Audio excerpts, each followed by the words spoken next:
গান বগী বগী ছোৱালী পাবলৈ মহিমা যাবলৈ মন যায় বান্ধৈ নাগালেণ্ড কহিমা ঘামতি কঁকাল তিয়া কৰেহি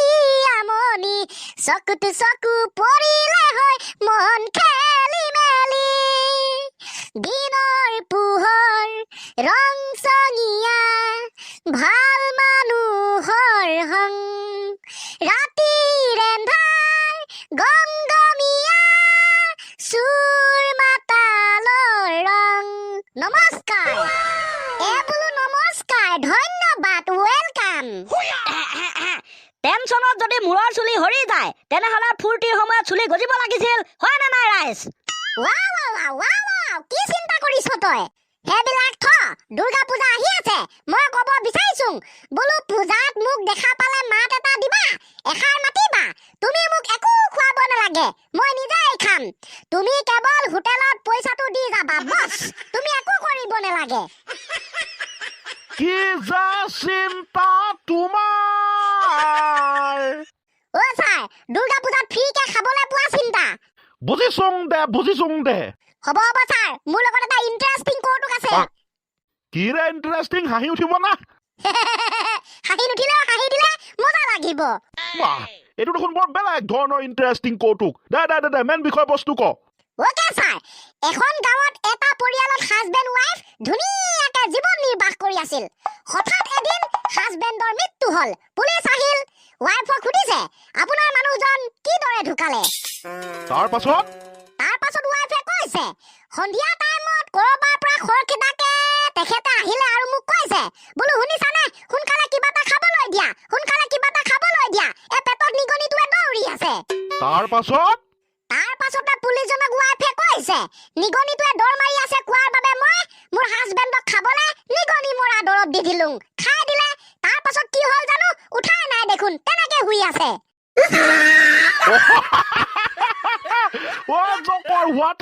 What is this? আগৰ দিনৰ মানুহ যে ছাৰ সেই পেটত ভোক লাগি আছে তোকে অকণমান উল্টা পুল্টাকে কৈছিলে নিগনিটো বোলে দৌৰি আছিলে ৱাইফে বুজি নাপালে নিগনি মৰা দৰৱ দি দিলে বছ সংসাৰখন শেষ শুনিছোং কৌতুক ভাল লাগিছে স্বামী এটা প্ৰশ্নৰ উত্তৰ দে ওকে ছাৰ পৃথিৱীলৈ প্ৰথম গৰু আহিছিল নে মানুহ অৰ্থাৎ এইখন পৃথিৱীত ফাৰ্ষ্ট মানুহ নে গৰু জন্ম হৈছিল পৃথিৱীলৈ প্ৰথম মানুহ আহিছিল তাৰ পিছতে গৰু আহিছে প্ৰথমতে গৰু অহা হলে গৰুৱে কথা ক'ব পাৰিলেহেঁতেন যিহেতু মানুহ প্ৰথমতে আহিছে সেইকাৰণে পৃথিৱীত মানুহেহে কথা ক'ব পাৰিলে কি লজিক ব্যৱহাৰ কৰিছ তই ছাৰ পৃথিৱীত যদি প্ৰথম গৰু জন্ম হোৱা হলে তেনেহলে আজি মানুহে যিবিলাক বস্তু আৱিষ্কাৰ কৰিছে সেইবিলাক গৰুৱে আৱিষ্কাৰ কৰিলেহেঁতেন আৰে বাবা কোনে কৈছে এইবোৰ ছাৰ মোৰ চিন্তাধাৰাটো কিন্তু অকণমান বেলেগ পৃথিৱীলৈ প্ৰথম মানুহতকৈ গৰু আহিছিল মানে পৃথিৱীত ফাৰ্ষ্ট গৰু জন্ম হৈছিল ছাৰ কেনেকে হ'ল কচোন ছাৰ ইয়াৰ আমি উদাহৰণ বহুত দিব পাৰো কিন্তু এটা উদাহৰণ দিছো দেই আমিতো হাল বাং আপুনিও বাই কোনোবাই বাই আজিকালি বা নোহোৱা হৈছে গৰুৰ দ্বাৰা মানুহে হাল বায় আৰু হাল বাংতে মানুহতকৈ আগত কোন থাকে গৰুবিলাক ছাৰ ইয়াতে প্ৰমাণ পোৱা যায় যিহেতু গৰুবিলাক আগত থাকে তাৰ পাছতহে নাঙলত ধৰি মানুহটো থাকে গতিকে পৃথিৱীলৈ প্ৰথম মানুহ পাছত গৰু আগত জন্ম হৈছিল কি যুক্তি ব্যৱহাৰ কৰি উত্তৰ দিছ ল'ৰা অৰ্ডাৰ এখন আদালত বুলি ভাবিছ নেকি তই ছাৰ উৰেকান্তৰ প্ৰশ্নৰ উত্তৰটোক আমি সন্মতি জনাব নোৱাৰো উৰেকান্তৰ মতে গৰুৱে হাল বোৱা কাৰ্যটো কি ব্যৱহাৰ কৰিছে মানে মানুহতকৈ আগত গৰু থকাৰ কাৰণে পৃথিৱীলৈ ফাৰ্ষ্ট গৰু আহিছিল আমি যদি এইটোকে হেণ্ড ট্ৰেক্টৰ আৰু মানুহে হাল বোৱাত মিলাই চাং তেনেহ'লেতো নহ'ব হেণ্ড ট্ৰেক্টৰখন আগত থাকে তাৰ পাছত মানুহটো থাকে কিন্তু পৃথিৱীলৈ হেণ্ড ট্ৰেক্টৰটো মানুহতকৈ আগত অহা নাছিল মানুহ প্ৰথম আহিছিল তাৰ পাছতহে মানুহে হেণ্ড ট্ৰেক্টৰ আৱিষ্কাৰ কৰিছিল কথাবিলাক ভাবিলে দেখোন হয় ছাৰ গৰু আৰু হেণ্ড ট্ৰেক্টৰৰ মাজত পাৰ্থক্য আছে অৰ্ডাৰ এবাৰ সঁচাকে আদালত হৈ থাকিলে ছাৰ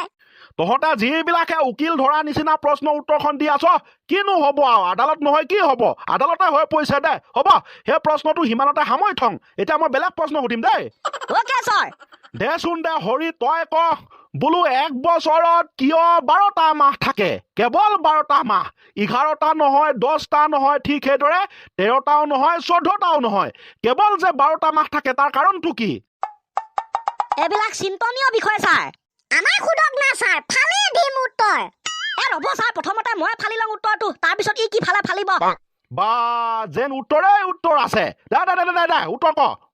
হ'ব ছাৰ এক বছৰত আপুনি সুধিছে কিয় 12টা মাহ থাকে ডিয়াৰ বন্ধুসকল ভালদৰে মন কৰি যাব দেই এক বছৰ আপোনালোকে যদি স্পেলিং কৰে তেনেহ'লে হ'ব এইটো এক ইয়াত দুটা বৰ্ণ আছে ঠিক সেইদৰে বছৰ ব দ্বিতীয় স্বৰ তিনিটা বৰ্ণ আছে অৰ্থাৎ 1 2 বছৰত 3 মুঠতে হ'ল 5 সেইকেইটাক আমি ভাগ ভাগ কৰি ল'ম এফালে থম 2 এফালে থম 3 বা বেলেগ ধৰণে তই ভাগ কৰিছ দেখোন তাৰ পাছত এতিয়া 2 আৰু 3ক আমি পূৰণ কৰি দিম কিমান হ'ব ছাৰ 2 3 গুণ 6 হয় ছাৰ 2 3 গুণ 6 6টো আমি এক্সট্ৰাকে থৈ দিছো এতিয়া আমি চাম এক আৰু বছৰ দুটা শব্দ আছে এক এটা শব্দ বছৰ ব দ্বিতীয় স্বৰ বছৰ আন এটা শব্দ তাৰ মানে দুটা শব্দ আছে এক বছৰত বুজিছো তাৰ পাছত যিহেতু দুটা শব্দ আছে আৰু বৰ্ণ আছে পূৰণ কৰি মেলি পালোঁ 6টা গতিকে 6 আৰু 6 আমি যোগ কৰি দিম কাৰণ দুটা শব্দ আছে যে 6 + 6 = 12 আমি যে 12 পালোঁ সেই কাৰণে ছাৰ এইটো অনুসৰি এক বছৰত 12টা মাহ থাকে ও মাই